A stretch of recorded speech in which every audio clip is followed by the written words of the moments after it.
Now, a Target 12 investigators exclusive. Where's the chief? It's an undercover investigation, months in the making. Our findings raise serious concerns about safety and accountability in the Coventry Fire District. You won't believe the undercover video we gathered on the man in charge. Time and again leaving work in a town vehicle paid for by taxpayers to go play golf in another town for hours on end. We spotted him drinking during the day, then driving the fire department vehicle back to work. We even have him taking the public safety vehicle to party up on Federal Hill, drinking and apparently smoking marijuana before once again getting behind the wheel. This is you smoking what looks to be pot. Cigar, maybe. You then share the cigar with your friends there? I don't know. That's a cigar? Yes, it is. You know, I got to tell you, Chief, no one's going to buy that.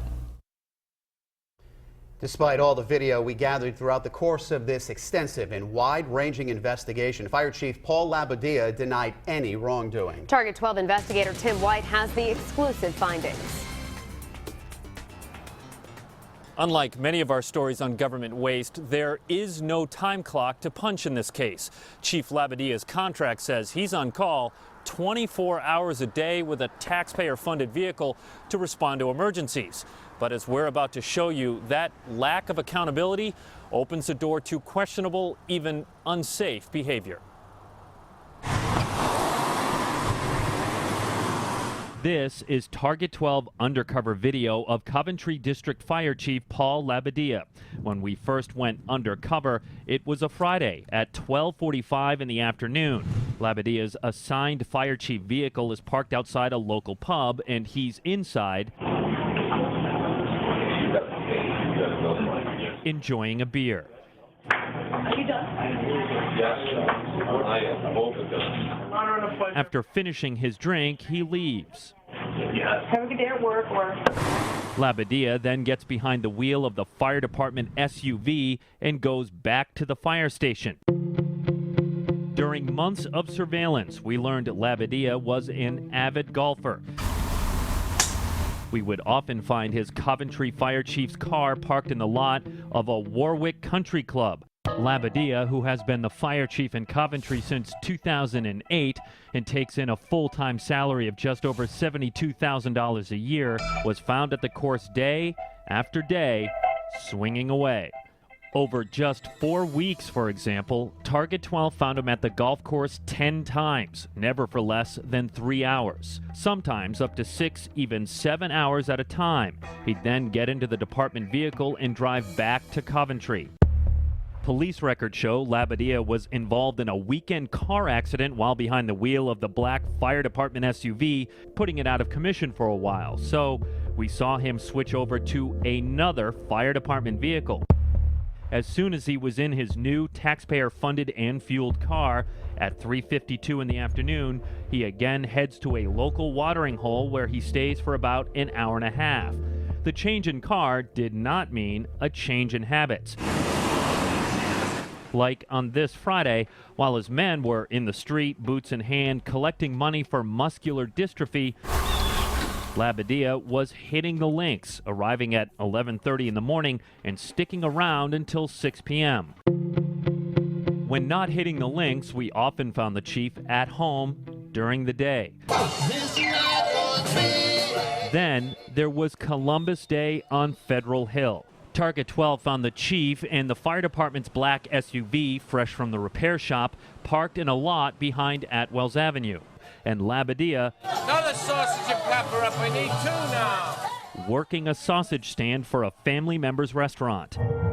In the afternoon, he starts drinking beer. Day turns to dusk and he continues to consume.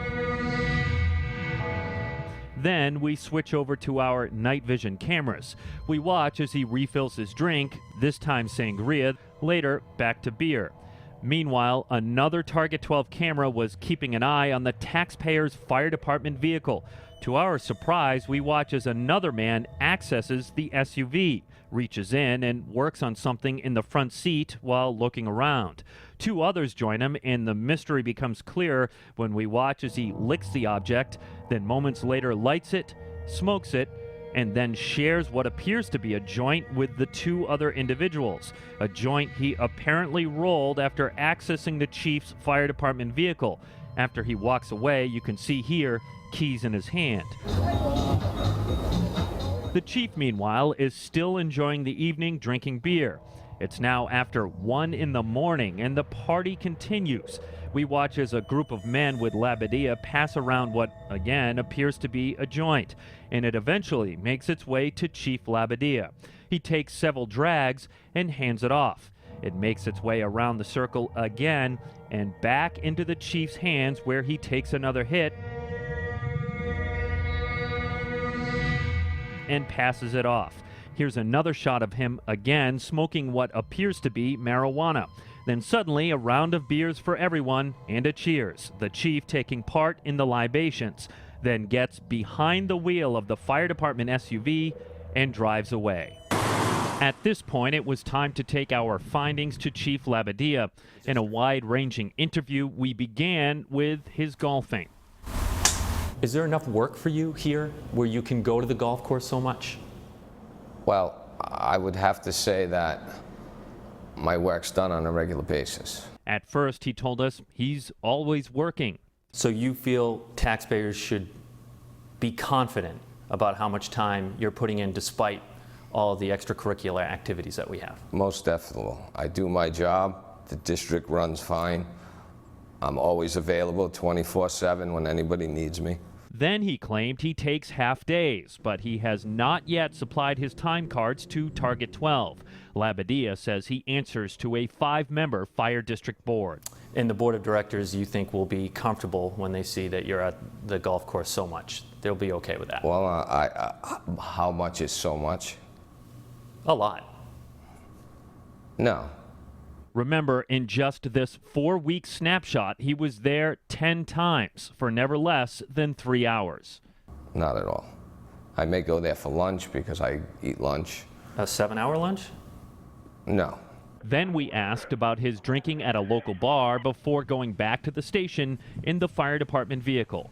We have you drinking at a bar on a couple of occasions and getting behind the wheel of the town vehicle and actually coming back here. How do you explain that?